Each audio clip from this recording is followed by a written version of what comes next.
ধর্মোপদেষ্টা বলেছেন, সব মসজিদের সভাপতি হবে প্রশাসনের কর্মকর্তারা, ইমাম নিয়োগ ও বরখাস্ত হতে হবে সরকার প্রদত্ত নিয়ে নীতিমালা অনুযায়ী। আপনি এর সঙ্গে একমত কিনা? এখানে আরও কিছু বিষয় আছে যেগুলো আসা দরকার, তাহলে এ বিষয়ে মন্তব্য করাটা সহজ হবে।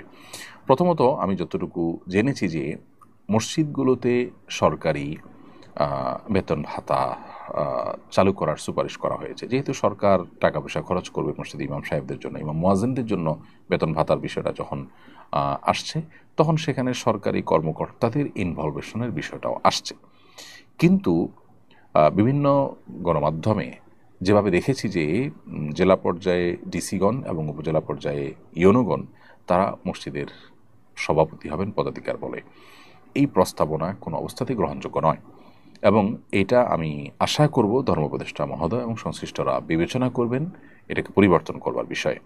কারণ প্রথমত, এদেশে আমাদের প্রশাসনে থাকা মানুষদের মধ্যে একটা বড় অংশ, বরং প্রধান অংশ বা বেশিরভাগ লোক, তারা যে দুর্নীতিগ্রস্ত সেটা তো এদেশের প্রত্যেকটা মানুষ জানেন। মসজিদগুলোর সভাপতি হওয়ার পথ তাদের জন্য যদি উন্মোচন করা হয়, তাহলে সেক্ষেত্রে ইমাম মুয়াজ্জিন এবং মসজিদগুলো থেকে, মসজিদ কমিটির লোকদের থেকে ঘুষ খাওয়ার একটা রাস্তা ওপেন বা উন্মুক্ত হবে। সুফল মসজিদগুলো কত টাকা পাবে আমরা জানি না, কিন্তু তার কুফলটা নিশ্চিত, অর্থাৎ ঘুষের রাস্তা ওপেন হবে। আমরা কেনা জানি যে মডেল মসজিদগুলোতে ইমাম নিয়োগের ইস্যুতে বহু জায়গায় অবৈধ লেনদেন হয়েছে, ঘুষের লেনদেন হয়েছে, অর্থাৎ ঘুষের বিনিময়ে চাকরি দেওয়া হয়েছে।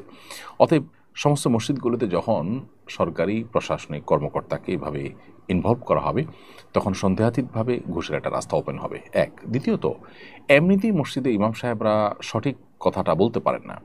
সমাজে নানামুখী অপরাধ, নানামুখী অবৈধ কর্মকাণ্ড যারা করে থাকে, তারা ইমাম সাহেবদের টুটি চিপি ধরার চেষ্টা করে। আবার নতুন করে যখন এই জিনিসটা যুক্ত হবে, তখন যারা যখন সরকারে থাকবে, তাদের অন্যায় অনাচার এগুলোর ব্যাপারে কোনো কথা টু শব্দ মসজিদে কেউ করতে পারবে না।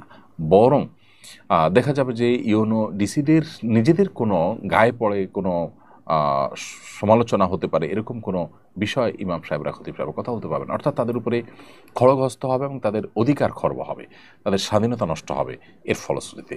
নাম্বার 3, বহু প্রশাসনিক পদে বহু মহিলা, হিন্দু কিংবা ইসলাম বিদ্বেষী মানুষজন থাকে। প্রত্যেকটা মানুষ তো ব্যক্তিগতভাবে ইসলামের প্রতি তার অনুরাগ বিদ্বেষ থাকতে পারে, বা এটা বাস্তবতা যে আছে।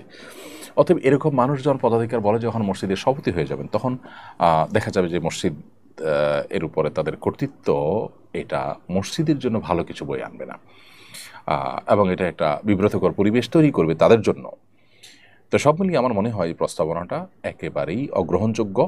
এখানে বিকল্প একটা প্রস্তাবনা আমরা দিতে পারি, সেটা হলো যে এমন হতে পারে যে ইউনো এবং ডিসিগণ তারা মসজিদ কমিটিগুলোকে অ্যাপ্রুভ করবেন। সেক্ষেত্রেও ঝামেলা আছে যে অ্যাপ্রুভ করতে গিয়ে তারা আবার পলিটিক্যাল চিন্তা করে, পলিটিক্যাল বিবেচনায় শুধুমাত্র কমিটি অ্যাপ্রুভ করেন কিনা।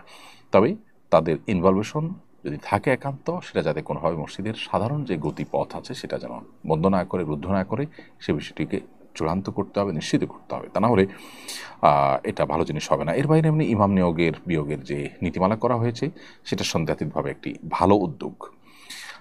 মসজিদের সভাপতি হতে হলে ন্যূনতম ধর্মীয় যোগ্যতা থাকতে হবে, এটা বড় নির্ধারণ করা উচিত। বিষয়ক প্রশাসনিক কর্মকর্তারা এই ক্রাইটেরিয়াতে অটোমেটিক বাদ পড়ে যাবেন এবং তারা কোনো যোগ্যতাতেই মসজিদের সভাপতি হতে পারেন না।